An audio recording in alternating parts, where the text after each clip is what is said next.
معروف صحافی ساگریکا گھوش نے انڈیا کی سابق وزیر اعظم اندرا گاندھی کی تازہ ترین سوانح عمری لکھی ہے، جس میں انہوں نے اندرا کو انڈیا کی سب سے طاقتور وزیر اعظم قرار دیا ہے۔ مگر سوال یہ ہے کہ اگر ایسا ہے تو جب بھی انہیں اقتدار ملا تو انہوں نے اسے اپنے ہاتھوں سے جانے کیوں دیا؟ میرے خیال میں ان کی غلطی یہ تھی کہ وہ یہ نہیں سمجھ پائیں کہ اقتدار حاصل کرنا ایک بات ہے اور برسر اقتدار ہوتے ہوئے طاقت کا استعمال یکسر مختلف بات ہے۔ انہوں نے اداروں کو مضبوط کرنے کی بجائے کمزور کیا، اور اگر وہ اداروں کو مضبوط کرتی تو طاقت کا مؤثر استعمال کرنے میں انہیں بہت مدد ملتی۔ ان کی ایک اور کمزوری یہ تھی کہ جب عمل کا وقت آتا تو وہ عمل نہیں کرتی تھیں، اور جب حالات خراب ہونے لگتے تھے تو حد سے زیادہ رد عمل ظاہر کرتی تھیں۔ یہ بھی عجیب بات ہے کہ ان کا زوال اسی وقت شروع ہوا جب وہ اپنے اقتدار کے عروج پر تھی۔ جب وہ بنگلہ دیش کی جنگ میں پاکستان کو شکست دینے کے بعد سب سے زیادہ طاقتور رہنما بن کر ابھریں تو انہوں نے طاقت کو اپنے اندر مزید مرکوز کرنے کی کوشش کی، حالانکہ ضرورت اس بات کی تھی کہ وہ طاقت کے استعمال کی صلاحیت کو بڑھاتیں۔ پارٹی اور بیوروکریسی ان کے پاس یہ دو ایسے ہتھیار تھے جن کی مدد سے وہ اپنا اقتدار چلاتی تھیں، لیکن انہوں نے ساری طاقت اپنے ہاتھ میں رکھی اور پارٹی اور بیوروکریسی دونوں کو کمزور کیا۔ ان کے والد اور انڈیا کے پہلے وزیر اعظم جواہر لال نہرو نے کانگریس پارٹی کے اندر جمہوریت کا بہت احترام کیا تھا۔ نہرو سمجھ گئے تھے کہ اگر ریاستوں میں مضبوط قیادت نہیں ہوگی تو پارٹی ریاستی سطح پر مؤثر نہیں ہوگی۔ نہرو نے وزارت اعلیٰ کو اپنے اختیارات استعمال کرنے کی اجازت دی تھی، لیکن اس کے برعکس اندرا گاندھی وزرائے اعلیٰ کے لیے کسی بھی قسم کی آزادی کو اپنے اقتدار کے لیے خطرہ سمجھتی رہیں۔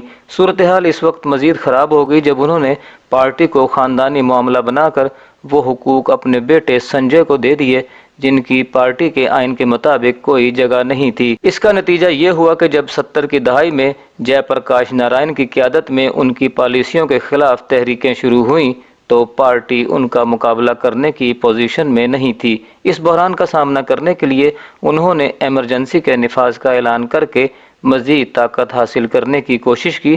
پارٹی میں کسی حد تک چاپلوسی کا غلبہ ہو چکا تھا۔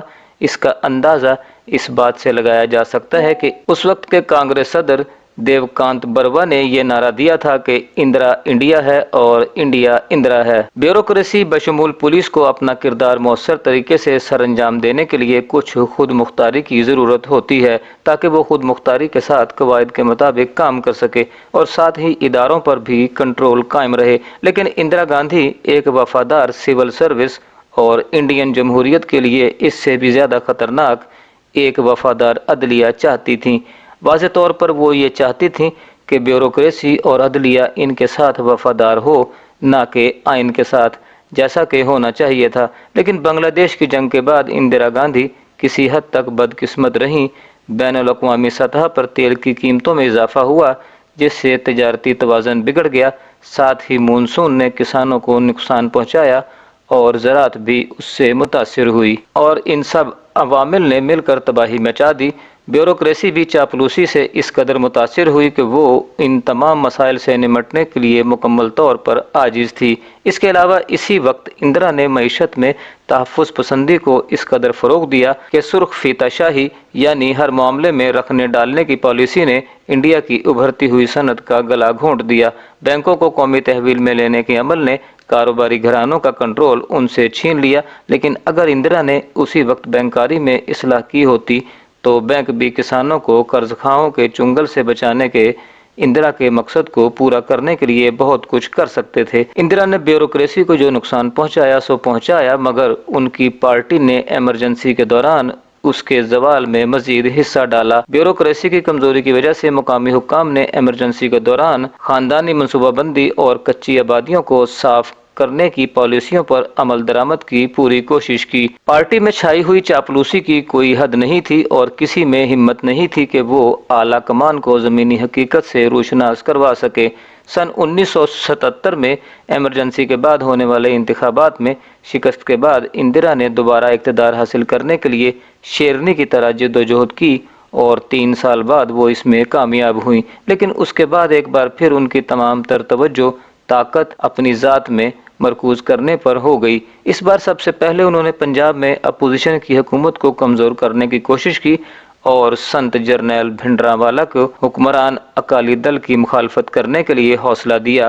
بھنڈراوالے نے اپنی چال بدل کر ان کی ہی اتھارٹی کو چیلنج کیا، جس کے نتیجے میں گولڈن ٹیمپل میں آپریشن بلیو سٹار ہوا اور پھر اندرا کو قتل کر دیا گیا۔ اگر اندرا گاندھی سخت فیصلہ لینے کے لیے تیار تھیں تو انہیں گولڈن ٹیمپل پر قبضہ کرنے اور اکال تخت کو قلعے میں تبدیل کرنے سے قبل ہی بھنڈراوالے کو گرفتار کر لینا چاہیے تھا۔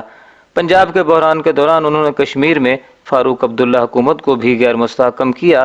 یہ ان مسائل کا آغاز تھا جن سے انڈیا کا زیر انتظام کشمیر ابھی تک نہ بردآزما ہے۔ اندرا گاندھی کی شخصیت ایک معمہ تھی۔ ایک طرف وہ ایک باہمت عورت تھیں جو مردانہ تسلط والی اس دنیا میں زندہ رہنے کے لیے اکیلے لڑ رہی تھیں، لیکن وہ اپنی صلاحیتوں پر شک بھی کرتی تھیں اور ہر وقت خطرے سے ڈرتی تھیں۔ بڑے فیصلے کرنے سے اس وقت تک گریز کرتیں جب تک کہ انہیں ایسا کرنے پر مجبور نہ کیا جاتا۔ اس کے باوجود بنگلہ دیش کی جنگ کے دوران وہ امریکی دھمکیوں کے سامنے نہیں جھکیں، لیکن اندرا نے سب سے زیادہ نقصان انڈیا کے اداروں اور کانگریس پارٹی کو پہنچایا، جس کے دور رس اثرات مرتب ہوئے۔ انہوں نے بہت بعد میں اعتراف کیا کہ انڈین معیشت کے لیے ان کی پالیسیوں نے اس کی ترقی کی صلاحیت کو روک دیا، لیکن ان کے دور میں ہی سبز انقلاب برپا ہوا۔ اپنے والد کی آزاد سائنسی تحقیق کی پالیسیوں کو آگے بڑھاتے ہوئے انہوں نے انڈین اسپیس ریسرچ آرگنائزیشن کی بنیاد رکھی۔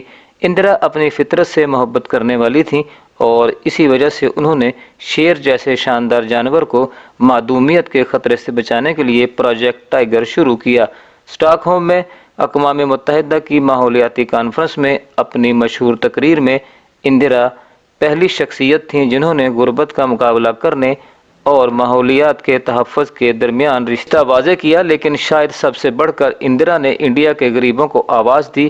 ان کے سوشلزم کو غلط سمجھا جا سکتا ہے، ان کی انتظامیہ ناکارہ رہی، لیکن جب انہوں نے غربت ہٹاؤ کا نعرہ دیا تو غریب طبقے نے کبھی ان کی نیت پر شک نہیں کیا۔ اس کا اندازہ اس بات سے لگایا جا سکتا ہے کہ گاؤں دیہات میں بسنے والے ان کی موت کے 40 برس بعد بھی بڑی تعداد میں ان کے میوزیم میں نظر آتے ہیں۔